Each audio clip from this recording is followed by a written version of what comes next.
Okay, so for this last part of the lesson, I want to take you through the real task here, which is going to be to reconstruct rock sequences and put them together as they happen. So here I have one.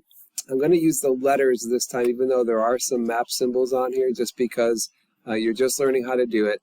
And I think it's going to be a little clearer for you. So we have letters A going through the alphabet all the way up to letter K. So I want to take a look at this thing here. And remember, I said the best thing to do is to start at the bottom.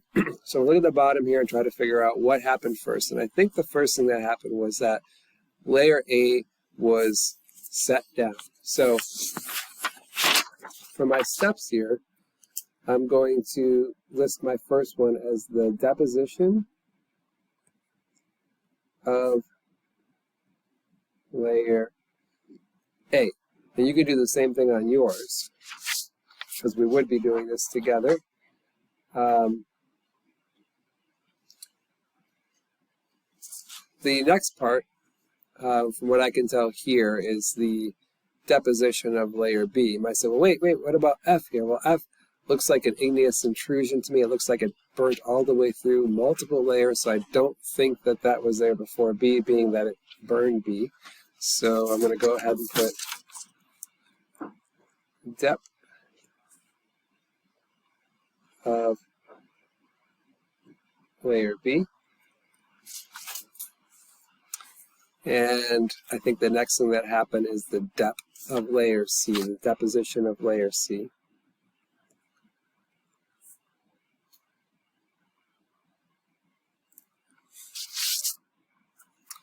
Now I have to start to really look at some evidence here, because I see the next layer on here is labeled layer D right here, and I'm tempted to put dep of layer D, but there's some weird stuff I noticed right away. There's like blocks of other stuff floating in it. It looks like blocks of maybe C and E floating in it, and these little lines here tell me that it burnt layers. So it burnt layer C, but look at here, it also burnt layer E. Remember, I said you have to be there first to get burnt. So layer E had to have been there before layer D, so I think I'm going to go ahead and put that we had the deposition of layer E as my next event. Now, these layers are not straight. These bottom layers are tilted, so I'm trying to figure out when they got tilted. And it looks like layer D was tilted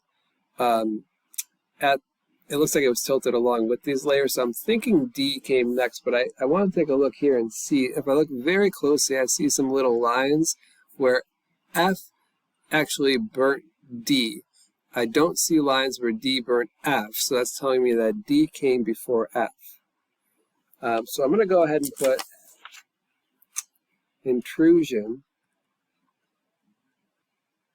Notice the change in verb there, because this isn't deposition. This is not a sedimentary situation. Deposition is more for the laying down of sediments and sedimentary rock. Intrusion of layer D. Okay. Now we have a couple options here. I'm pretty sure that the layers were tilted first, and then the intrusion of F came. This is the way my eye reads it. Now, if it's the regions, you might be able to say that F intruded first when it was still like this. It came straight up, and then all of them tilted. Either way, you would be right. I don't think anyone could say you were wrong. But the way my eye interprets it, I think that there was tilting, and then the intrusion. I'm just choosing that. So I'm going to say the tilting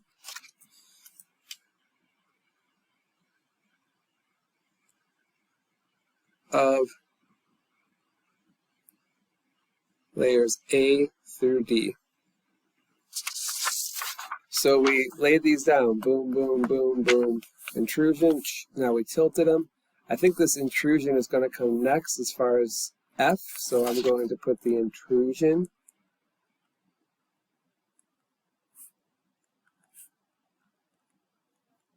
of layer F. So this came in and burnt these layers, and I know that it came before G because it does not burn G. Now, this line here seems to cut off the layers. If they weren't partially eroded, we should see the layers going straight up the page, but we don't. So I'm going to now say the partial erosion of layers E, D, F, C, B. I mean, I don't really see B, but I mean, I can't see layer B, but I'm pretty sure that that was eroded too. So I'm going to assume that all of these layers are eroded if the page had just gone on longer. So I will say partial erosion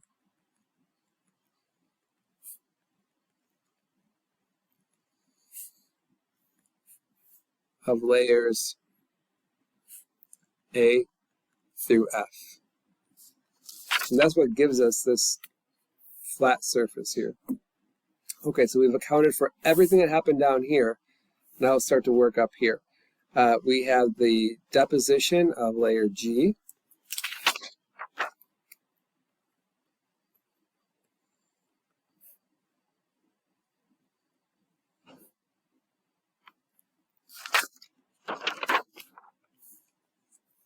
And layer H seems to have burnt layer G, but not layer I.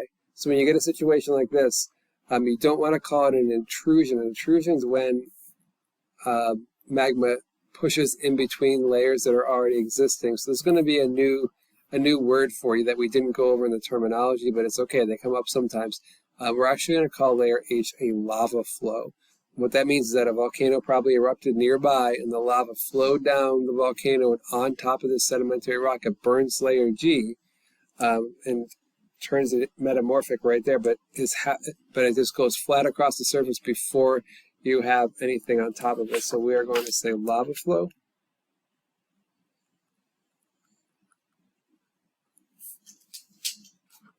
of layer H. And then we have the deposition of layer I. This is right on top of H here.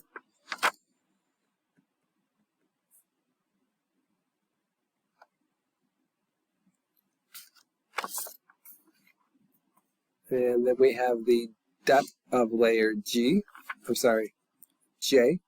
the depth of layer J.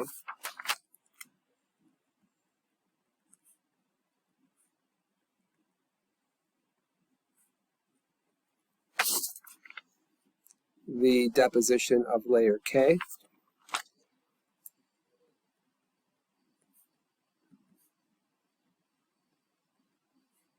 Now it seems like we're all done. We did our 13 steps, right? But I know that something more happened here because I'm missing parts of these layers.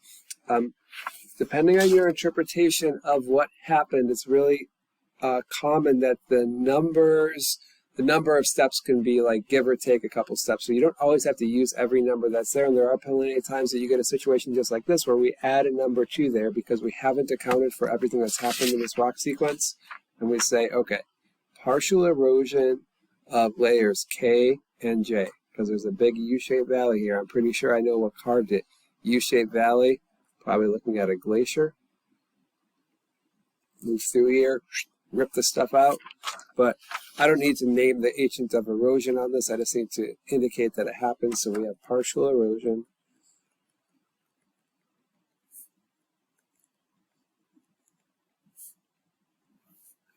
of layers J and K. So we've accounted for everything that's happened in this rock sequence, and that is going to be your job. Now when you go to do yours, here, this is going to be your rock sequence practice.